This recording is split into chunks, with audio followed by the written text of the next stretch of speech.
पार्टियां बनती हैं और बिगड़ती हैं, सरकारें आती जाती रहती हैं, लेकिन ये देश रहना चाहिए। इस देश का लोकतंत्र जिंदा रहना चाहिए।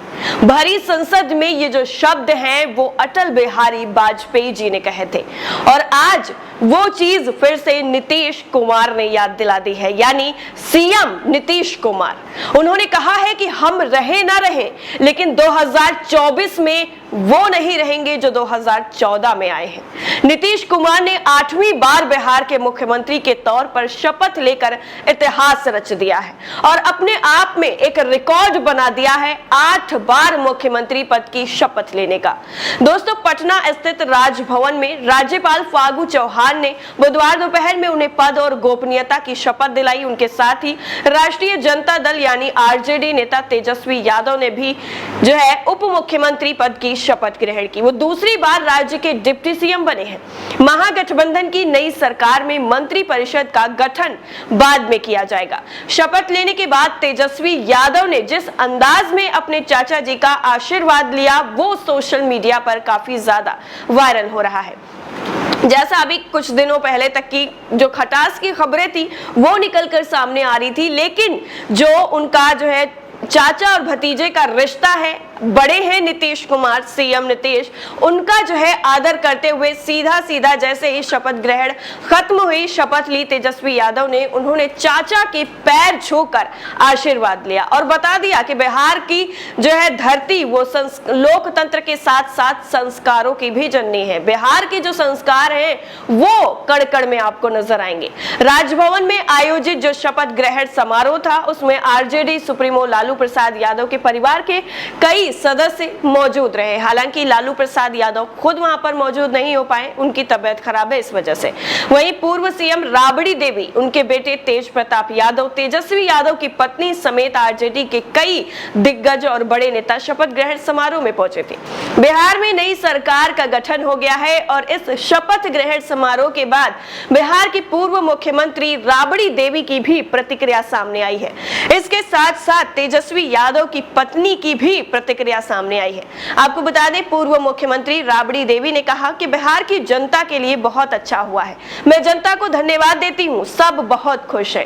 तेजस्वी यादव की पत्नी राजश्री ने कहा कि वो सबको धन्यवाद देती हैं, यानी बिहार की जनता का आभार है जो उन्होंने फिर से जो है तेजस्वी यादव को और नीतीश को एक साथ आने का मौका दिया। दोस्तों, शपथ ग्रहण के बाद नीतीश कुमार ने सीधा सीधा अब पीएम मोदी को चेतावनी दे दी है और खुला ये कह दिया है कि याद रखिए, जो रीजनल पार्टियों को समाप्त करने की कोशिशें की जा रही थी उसके बाद अब 2014 वाले 2024 में आने वाले नहीं है, ये गांठ बांध लीजिएगा। इसके साथ ही आपको बता दें कि बिहार की जनता नई सरकार से कितना ज्यादा खुश है वो तस्वीरें बयां कर रही हैं। 2020 का जो चुनाव हुआ, ये जो है नीतीश कुमार ने कहा, उन्होंने कहा कि 2020 का जो चुनाव हुआ जेडीयू के साथ गलत व्यवहार हुआ था।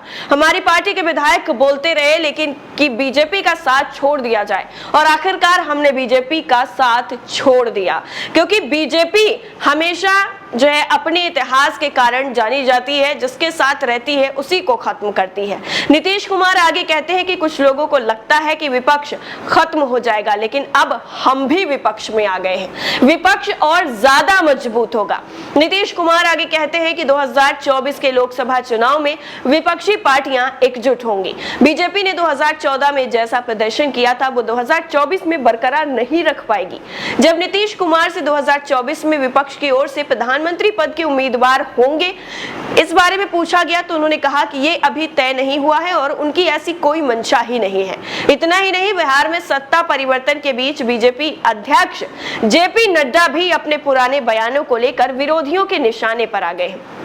दरअसल जेपी नड्डा ने हाल ही में जिस तरह से कहा था कि देश में क्षेत्रीय पार्टियां खत्म हो रही हैं, जो खत्म नहीं हुई वो हो जाएंगी, सिर्फ बीजेपी ही बचेगी। नीतीश कुमार ने बुधवार को सीएम पद की शपथ लेने के बाद नड्डा के इस बयान पर पलटवार कर दिया। उन्होंने कहा, इसके साथ ही एनसीपी चीफ जो है शरद पवार, आरजेडी नेता तेजस्वी यादव और जदयू के उपेंद्र कुशवाहा ने भी बीजेपी अध्यक्ष पर पलटवार किया। दरअसल जेपी नड्डा ने कहा था कि हम विचारधारा के आधार पर खड़ी पार्टी पार्टी हैं, अगर हमारे पास विचार ना होते तो हम इतनी बड़ी लड़ाई ना लड़ पाते। उन्होंने क्षेत्रीय पार्टियों की ओर इशारा करते हुए कहा था कि सब लोग मिट गए, समाप्त हो गए, जो नहीं हुए वो हो जाएंगे, रहेगी तो बीजेपी ही। नीतीश कुमार ने सीएम की शपथ लेने के बाद नड्डा पर जो पलटवार किया, उसके बाद बीजेपी की तरफ से कोई भी अभी तक कोई बयानबाजी सामने जो है वो नहीं आई है। उन्होंने कहा कि कुछ लोगों को लगता था विपक्ष खत्म हो जाएगा, लेकिन अब हम भी विपक्ष में हैं, तो ये देखना दिलचस्प होगा कि क्या 2014 वाले 2024 में दोबारा आएंगे। इतना ही नहीं, नीतीश कुमार ने मोदी का नाम लिए बिना उन पर जो है निशाना साधा। उन्होंने जो है कहा कि हम रहे न रहे वो 2024 में नहीं रहेंगे। नीतीश कुमार ने आगे कहा कि मैं विपक्ष को 2024 के लिए एकजुट होने की अपील करता हूं। हालांकि पीएम पोस्ट के सवाल पर उन्होंने कहा कि मैं ऐसे पद के लिए उम्मीदवार नहीं हूं।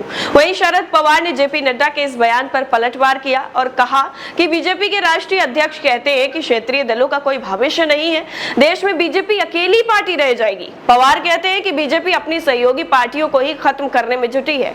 प्रकाश सिंह बादल के साथ भी ऐसा ही हुआ। एकनाथ शिंदे की बगावत के बाद शिवसेना के साथ यही हुआ। यहां तक कि बिहार में भी ऐसा होने वाला था, लेकिन बिहार खेला करने में विश्वास रखता है। लेकिन नीतीश कुमार ने महाराष्ट्र में जो हुआ उससे सीख ले ली और वो समझ गए थे कि अगर बीजेपी के साथ रहेंगे तो उनके साथ ही यही होने वाला है, इसलिए उन्होंने तुरंत इस्तीफा दे दिया और बीजेपी से अलग हो गए। इससे पहले आपको बता दें, तेजस्वी यादव ने मंगलवार को पत्रकारों से बातचीत में ये साफ कर दिया था कि पूरे हिंदी पट्टी में बीजेपी का कोई गठबंधन का साथ ही नहीं बचा है। इतिहास गवाह है कि बीजेपी ने हमेशा अपने सहयोगियों को खत्म करने की कोशिश की है। यही हमने पंजाब महाराष्ट्र में देखा, यही बिहार में होने जा रहा था, यही किसी से छिपा नहीं हुआ है। तेजस्वी आगे कहते हैं कि बीजेपी सिर्फ लोगों को डराना और खरीदना जानती है। हम सभी चाहते थे कि बिहार में बीजेपी का एजेंडा लागू ना हो।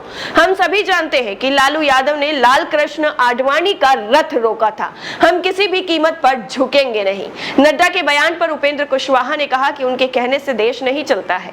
कुशवाहा ने पूछा, कोई एक पार्टी देश भर का ठेका लेकर चलती है क्या?